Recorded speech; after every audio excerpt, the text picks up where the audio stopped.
The day my mother died, I lost more than just a parent. I lost my entire world, my sense of security, and ultimately, my only remaining family. I just didn't know it yet. My name is Emma, and at 32, I found myself standing in the empty hallway of the home I'd grown up in, staring at the faded wallpaper my mother had chosen decades ago. The house still smelled like her, a mix of lavender and fresh laundry that made my chest ache with every breath. "You need to pack your things." Sarah's voice cut through my grief like a knife. My older sister stood at the end of the hallway, her arms crossed, looking more like a stranger than the person I'd shared a childhood with. "I'm selling the house, and you can't stay here anymore." I turned to face her, trying to process her words through the fog of mourning. "What are you talking about? This is my home too, Sarah. Mom left it to both of us." She laughed, a cold sound that echoed off the walls. "Actually, she didn't. I've been through the will with the lawyer. Everything goes to me. The house, the savings, all of it. You get nothing." The world tilted slightly. This couldn't be right. Mom would never do that. She'd always been fair, always made sure we were treated equally. Even when Sarah started her successful real estate business and I chose to stay home to care for Mom during her illness, our mother had never shown favoritism. "That's impossible," I said, my voice barely a whisper. "Mom wouldn't." "Mom did." Sarah cut me off, pulling a folded document from her designer handbag. "Here's the proof. Everything is in my name now, including that trust fund you've been living off of." I felt the blood drain from my face. The trust fund, the money Mom had set aside for both of us years ago, was my only source of income. I put my career on hold to be Mom's caregiver, assuming I'd have that safety net to rebuild my life afterward.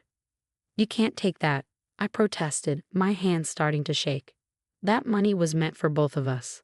Mom always said." "Mom's not here anymore," Sarah snapped, her perfectly made-up face twisting into something ugly. "And what she said doesn't matter. What matters is what's legal, and legally, it's all mine."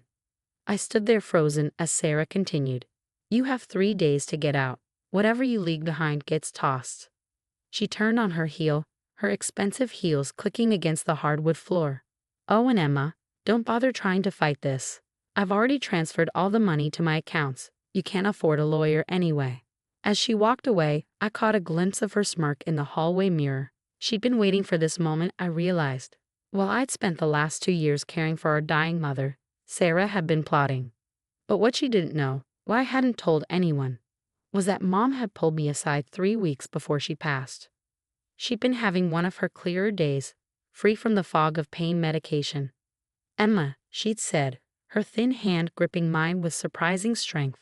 "There's something I need you to know, something about the will." I pushed the memory aside, forcing myself to focus on the present. Sarah might think she'd won, but Mom had been smarter than anyone gave her credit for. Even in her final days, she'd seen this coming. Walking up to my old bedroom, I started packing my belongings with steady hands.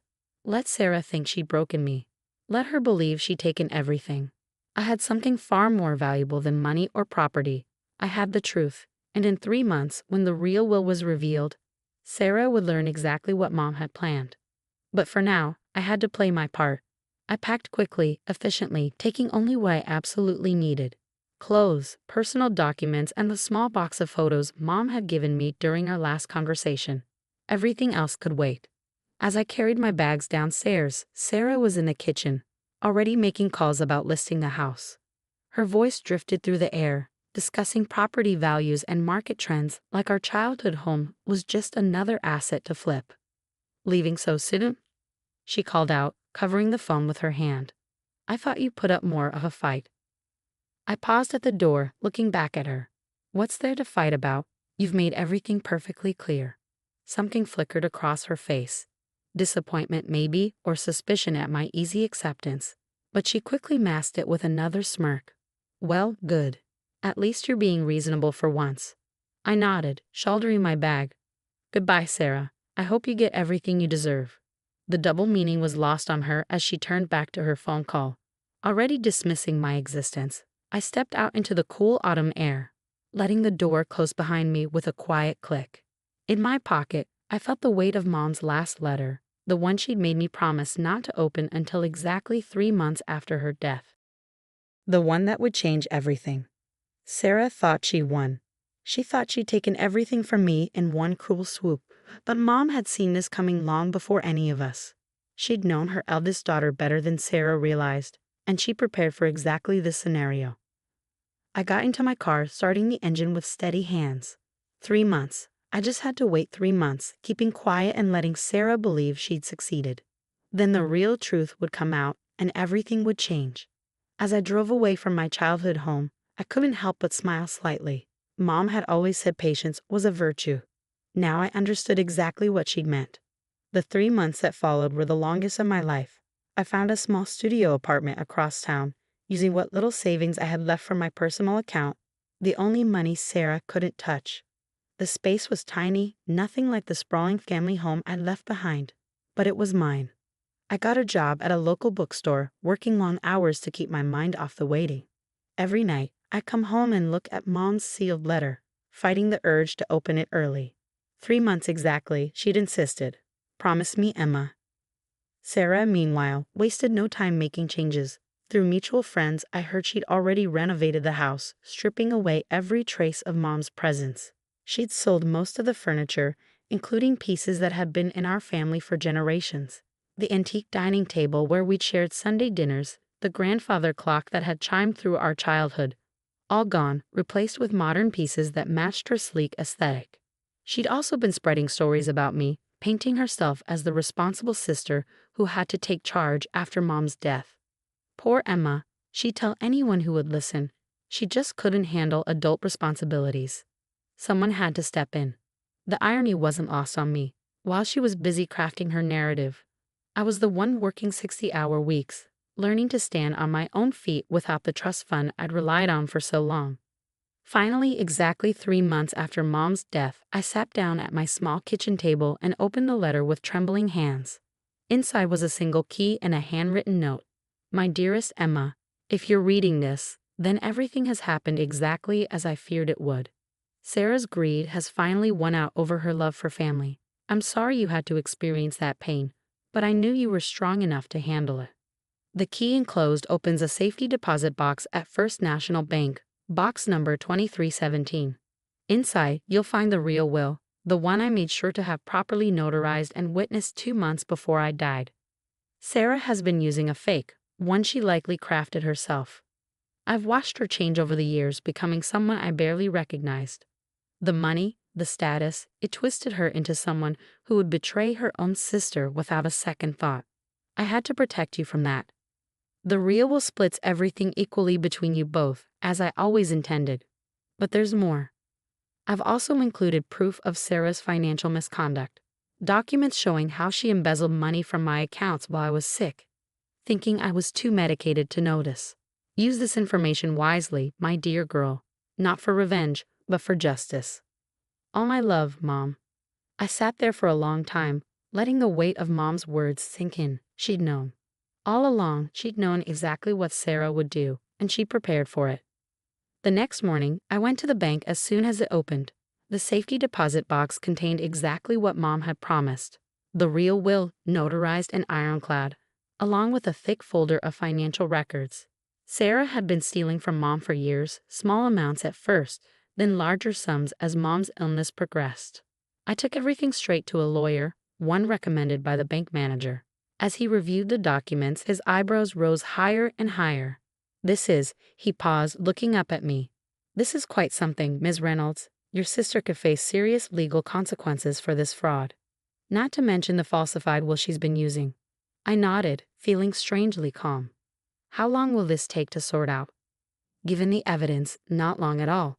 We can file today if you'd like. And that's exactly what we did. Sarah received the legal notice while hosting a dinner party at our family home. Now stripped of its warmth and history, filled instead with her wealthy friends. I heard later that she'd gone pale as she read the documents, her perfectly manicured hands shaking so badly she could barely hold the papers. She tried to call me immediately, but I let it go to voicemail. Her messages grew increasingly desperate. Emma, we need to talk about this. Please, you don't understand. We can work something out. Don't do this to me. But it was too late. The truth was out, and there was nothing she could do to stop it. The legal proceedings moved quickly. The real will was validated, Sarah's fraud was exposed, and suddenly, the tables had turned completely. Not only would everything be split equally as Mom had intended, but Sarah was facing potential criminal charges for her financial crimes.